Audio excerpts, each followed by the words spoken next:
नमस्कार, आप देख रहे हैं एक्सपीरियंस न्यूज एक्सप्रेस और मैं हूं आपके साथ छवि। आइए करते हैं खबरों की शुरुआत।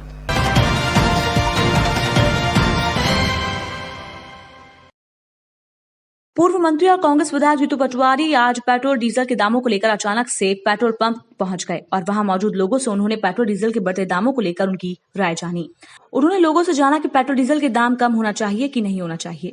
पेट्रोल डीजल भरवा रहे लोगों ने भी उनकी इस मुहिम का समर्थन किया।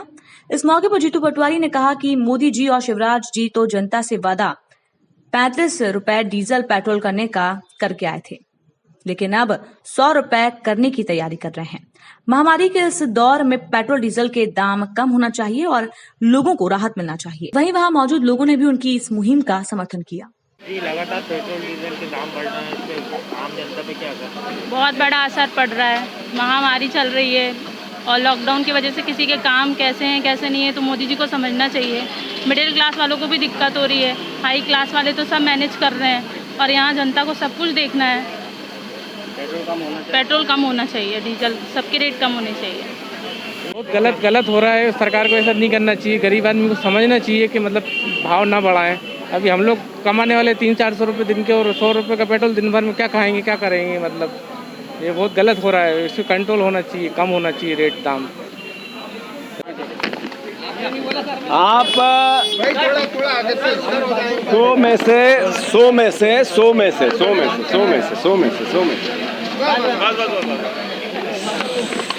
से 100 लोग दलगत राजनीति से, विचार से, जात पात से, धर्म से, गरीब अमीर से ऊपर उठकर एक ही बात कि मोदी जी ध्यान दो, पेट्रोल डीजल के दाम कम करो। शिवराज सिंह जी, आपने तो वादा किया था, मोदी जी ने 35 रुपए में डीजल पेट्रोल करूंगा, अब तो इसको 100 रुपए पे ले जाने लगे। तो देश की अर्थव्यवस्था बिगड़ रही है। ये मैं समझता हूँ सब लोग इससे सहमत होंगे जो पेट्रोल डीजल भरा रहे हैं।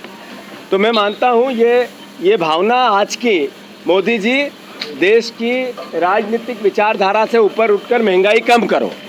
देश भयावह स्थिति में, मिडिल क्लास भयावह स्थिति में, जब लॉकडाउन के कारण अर्थव्यवस्था मद्दी हुई तब आपको घटाना थे रेट, सहायता करनी थी जनता की, तो आपने रेट बढ़ा दिए, महंगाई के चाबुक मार दिए, जो गलत है।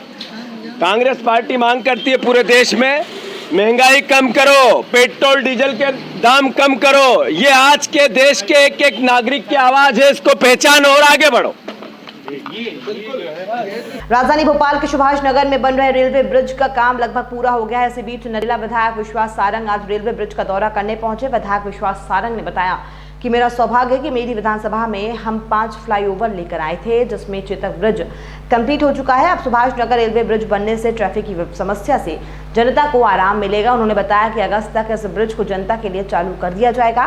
15 महीने कांग्रेस की सरकार के समय ब्रिज का काम रुका, वरना अब तक ब्रिज बन चुका होता। होने वाला है। नरेला विधानसभा में हम 5 फ्लाईओवर लेके आए थे।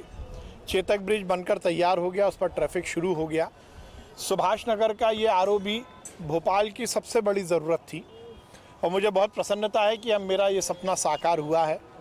आज हमने रेलवे के अधिकारियों के साथ, स्टेट के अधिकारियों के साथ, पुलिस के अधिकारियों के साथ, नगर निगम के अधिकारियों के साथ इसका दौरा किया और जो चेकलिस्ट बनी है, जो स्केड्यूलर कैलेंडर बना है, उस हिसाब से हम जुलाई के आखिरी तक इसको कंप्लीट कर देंगे। तो जुलाई के आखिरी सप्ताह और अगस्त के पहले सप्ताह में कहीं ना कहीं हम इसको भोपाल की जनता को लोकार्पित करेंगे। 15 महीने में कांग्रेस की सरकार के समय अड़ंगा लगा और काम रुक गया, नहीं तो ये बनकर तैयार हो जाता। पर अच्छी बात है कि अब इसकी जो भी हर्डल्स थे वो ख़त्म हो गए हैं। आज हमने दौरा किया है इसमें, क्योंकि मेट्रो का भी काम चल रहा है, तो ट्रैफिक को लेकर कुछ टेम्परेरी अरेंजमेंट करने पड़ेंगे। जब मेट्रो का काम पूरा हो जाएगा तो वो पूरी तरह से व्यवस्थाएं चुस्त दुरुस्त हो जाएंगी। पर मेट्रो की स्थिति को देखते हुए क्या कुछ करना चाहिए, उसकी आज हमने व्यवस्था की है और मुझे बहुत प्रसन्नता है कि नरेला विधानसभा की जनता को हम ये सौगात और भोपाल की जनता को ये सौगात हम दे रहे हैं। सर, क्या स्पेशलाइजेशन होगा इस पूरे ब्रिज का? देखिए, सबसे बड़ी बात है कि ट्रैफिक को लेकर जो बड़ी समस्या थी वो निदान हो जाएगी और ये जो आर्च टाइप की जो इसकी डिज़ाइनिंग है, ये देश में बहुत कम ऐसे फ्लाईओवर्स हैं। जिसमें इस तरह की डिज़ाइनिंग है। विलायत में हम पश्चिम के देशों में हमें देखने को मिलती है। और इसका जो कर्वेचर है उसमें वो कितने डिग्री है सर?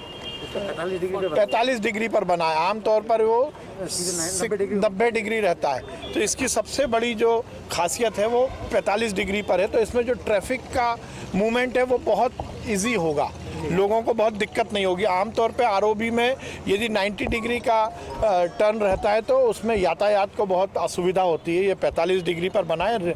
हमारे स्टेट ब्रिज के अधिकारी और रेलवे के अधिकारियों को खासकर मैं बहुत बधाई दूंगा कि उन्होंने इस तरह की डिज़ाइनिंग की जिससे ये 45 डिग्री पर मूवमेंट हो सकेगा। ये यातायात को बहुत सुविधा देगा। Thank you. और फिलहाल इन खबरों में इतना ही। और भी खबरों के अपडेट्स के लिए आप देखते रहिए एक्सपीरियंस न्यूज़, एक्सप्रेस न्यूज़।